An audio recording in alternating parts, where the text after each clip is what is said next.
Meron tayo ditong freshly harvested na kalabasa and bibigyan ko kayo ng isa sa mga karinderya hits, ginataang kalabasa at sitaw. We'll be using pork. So, liyan po yung gagamitin natin ngayon. And bago ko i-prepare yung iba pang mga gulay, atin munang isasangkot siya or i-brown natin muna yung ating karne para magbigay ng mas malalim na lasa doon sa already masarap na dish. Season natin ng konting asin and then hayaan lang natin siya mag-relax hanggang lumabas na rin yung konting mantika.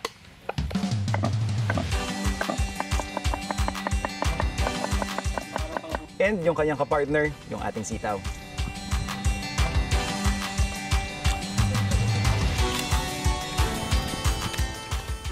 Maganda pag fresh yung gulay, bagong pitas. Yan o. Makikita niyo yung tsura niya. Tapos kahit kainin mo ng hilaw, manamis-namis. Actually, di ba? Pwedeng gawing salad to. Maganda na yung browning o yung pagkakasangkot siya ng ating baboy. Pwede ko nang ilagay yung ating kalabasa.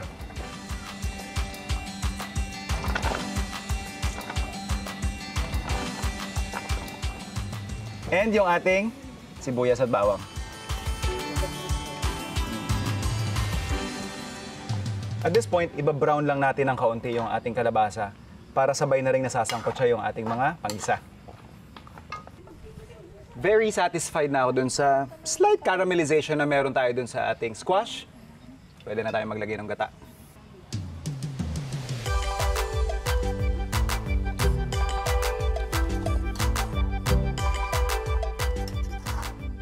And then of course, season lang natin ng konting sugar.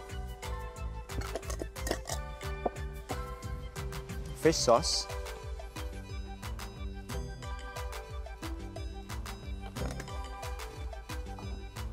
And of course, yung ating paminta.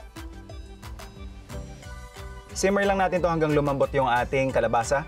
Saka natin ilalagay yung ating iba pang gulay. Yan yung ating malunggay.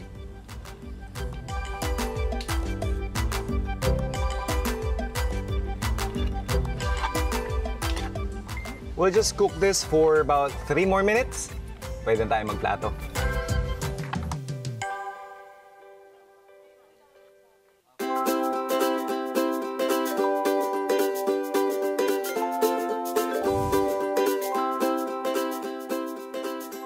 Dito po sa bayan po namin, kino-complement po namin yung kalabasa po ng ano po, yung alirag or yung kuhol po.